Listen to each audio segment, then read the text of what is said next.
اچھا، یہ بڑا لوگ کہتے ہیں کہ جی فلاں بندہ بڑا انٹیلیجنٹ تھا، اللہ نے اس کو دین کی طرف، اگر وہ اتنا انٹیلیجنٹ تھا تو وہ دین کی طرف کیوں نہیں آیا؟ کیا اس کو دین سمجھ نہیں آیا؟ دین اگر اتنا آسان ہے، سیدھی سی بات ہے کہ قرآن مجید میں اللہ تعالیٰ کا وعدہ ہے والذین جاہدوا فینا لنہدینہم سبلنا، جس بندے نے واقعی ہمارے معاملے میں سنسیئرلی محنت کی، علی بھائی والی بات ہے، سنسیئرٹی ہوئی نا،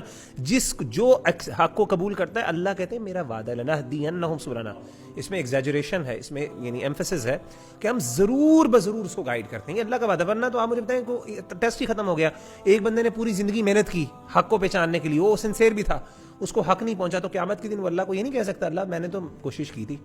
اس کے بعد تو ایکسکیوز آ گیا، تو اللہ کہتے ہیں اللہ نے دنیا میں بھیجا ہی ایکسکیوز ختم کرنے کے لیے، ورنہ تو اللہ کو تو پہلے بھی پتہ ہے کہ اس کا اینڈ کیا ہونا ہے۔ اسی لیے وہ علماء کہتے ہیں کہ جو حضرت خضر علیہ السلام کا جو واقعہ تھا نا، کہ وہ بچے کو کیوں انہوں نے قتل کر دیا، اور وہ کہتے ہیں جی حالانکہ تو ابھی تو اس نے گناہ کیا ہی نہیں تھا، تو علماء کہتے ہیں کہ اللہ کے پاس جسٹ رائٹ ہے، اللہ کا علم اتنا کامل ہے کہ اگر وہ بڑا ہوتا اس نے یہ کرنا تھا تو اللہ کے پاس ایگزیکٹلی رائٹ ہے کہ وہ یہ کر سکتا ہے، لیکن اللہ کرتے نہیں ہیں، کیونکہ اللہ تعالیٰ نے انسان کو بھی اپنا جو ہے نا جسٹس کو باور کرانا ہے، اور اللہ تو دنیا میں بھیجا اس لیے تاکہ وہ اس پروسیس کو گزرے اور اللہ کی جو تقدیر ہے اس کی طرف، وہ کہتے ہیں نا ہم تقدیر سے نکل کے تقدیر کی طرف ہی جاتے ہیں۔ اللہ کی نالج کی پرفیکشن اتنی زبردست ہے، مطلب مثال کے طور پہ بڑی سمپل سی بات ہے، ایک بندہ جو ہے وہ اگر ڈس آنیسٹ ہے اپنی کسی معاملے میں، تو اس کو ایک رائٹ ملتا ہے، ایک باس کے پاس رائٹ ہے کہ اس کو نکال دے، ٹھیک ہے نا۔ کوئی بندہ یہ کہہ سکتا ہے یار آپ نے کیوں نکالا ہے، ہو سکتا ہے کل کو یہ اچھا ہو جائے،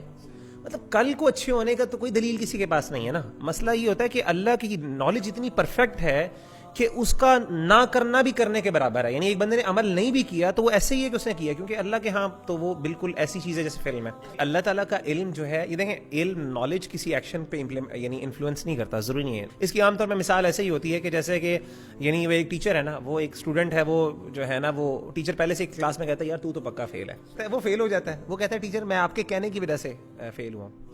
وہ ٹیچر کہتا ہے میرے کہنے کی وجہ سے، وہ اس پہ کچھ کہہ نہیں سکتا، کیونکہ اس کی وجہ یہ کہ ٹیچر کا ایکسپیرینس تھا، اس نے اپنے تجربے کی بیس پہ کہا کہ یار جو بندہ اس طرح کے کرتوت کرتا ہے نا، میرا تجربہ پوری زندگی میں کہ آج تک وہ پاس نہیں ہوا۔ اچھا ٹیچر پھر بھی غلط ہو سکتا ہے، لیکن اللہ کی نالج پرفیکٹ ہے، تو اللہ نے جب یہ کہہ دیا ہے تو وہ اس لیے نہیں کہا کیونکہ اللہ نے اس کو باؤنڈ کیا ہے، وہ اس نے کرنا ہی تھا، اللہ کو پہلے ہی پتا تھا۔ قرآن مجید میں اللہ تعالیٰ نے خود فرمایا کہ یمحو اللہ ما یشاء ویثبت، اللہ تعالیٰ جس کو چاہتے ہیں وہ مٹا دیتے ہیں، جس کو چاہتے ہیں اللہ تعالیٰ ثابت کر دیتے ہیں۔ اصل میں سوال یہاں سے پیدا ہوا کہ حدیث میں آیا کہ اللہ کے رسول صلی اللہ علیہ وسلم نے فرمایا کہ جو بندہ چاہتا ہے کہ اس کے رزق میں برکت ہو اور اس کی عمر میں برکت ہو، وہ صلہ رحمی کرے، صحیح حدیث ہے۔ سوال یہ پیدا ہوا کہ کیا واقعی عمل کرنے سے عمر بڑھتی ہے یا اچھا اس میں دو علماء کی آ رہا ہے، کچھ علماء نے کہا کہ اس کا مطلب یہ ہے کہ وہ اپنے اس مختصر زندگی میں اتنا زیادہ عمل کرنے کی اللہ توفیق دیتا ہے، وہ ایسے ہی جیسے کہ 100 سالہ اس نے عمل کر دیا، مثلا کچھ علماء کی کنٹریبیوشنز ایسی ہوتی ہیں جو کہ جنریشنز تک چلتی ہیں۔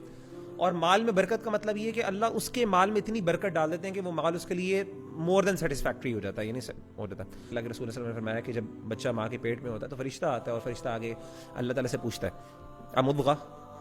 علقہ، باقاعدہ پوچھتا ہے، تو اللہ تعالیٰ کہتے ہیں مضغہ بنے، اللہ تعالیٰ کہتے ہیں بنے، پھر وہ کہتے ہیں اچھا علقہ بنے، پورے سٹیپس میں، پھر اللہ تعالیٰ پوچھتا ہے اللہ تعالیٰ اس کا رزق ہے، فمر رزق، اس کا رزق کتنا لکھوں، اللہ تعالیٰ ایک ایک چیز لکھواتے ہیں۔ تو سوال یہ پیدا ہوا کہ اس حدیث میں اور اس حدیث میں کیسے آپ اس کو کنفرم کریں گے؟ تو علماء نے اس کا جواب دیا اصل میں دو طرح کی تقدیریں، ایک تقدیر وہ ہے جو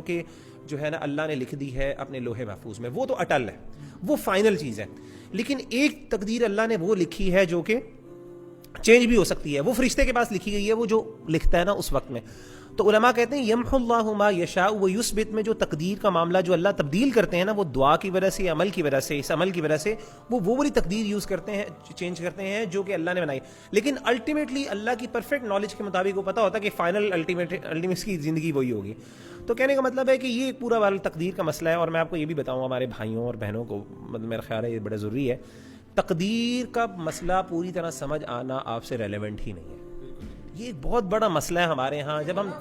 آپ نے فرمایا، بلکہ ہمارے علماء کہتے ہیں کہ جو بندہ یہ کہے، ہمارے کلاسیکل اسکالرز میں، مجھے غالباً ابن تیمیہ رحمہ اللہ کی رائے ہے، کس کی ہے، وہ کہتے ہیں کوئی بندہ یہ کہہ دینا کہ مجھے تقدیر کے بارے میں صحیح سمجھ میں آ گیا، وہ بندہ جھوٹا ہے۔ تقدیر اللہ کی قدرت ہے، اللہ کی قدرت کو آپ کنسیپچولائز ایک حد سے زیادہ کر ہی نہیں سکتے، اسی لیے اللہ کے رسول صلی اللہ علیہ وسلم بھی ایسا جواب دیتے تھے جو عام بندے کو سمجھ آ جائے، لیکن وہ جواب اگر آپ کہیں گے وہ اس طرح کا جواب تھا کہ وہ تقدیر کی حقیقت بیان کر دے، اللہ کی صفات کی حقیقت بیان کر دے، وہ ایسا نہیں تھا۔ صحابی نے پوچھا نا کہ ہم عمل کیوں کریں، اللہ کے رسول نے کہا تمہیں پتہ ہے تمہارے بارے میں کیا لکھا گیا، بات ہی ختم، یعنی یہ جواب نہیں دیا، سمجھایا نہیں مسئلہ، اللہ کے رسول نے کہا تمہیں پتہ ہے نہیں ہے پتہ، تو پھر تم عمل کرو بس۔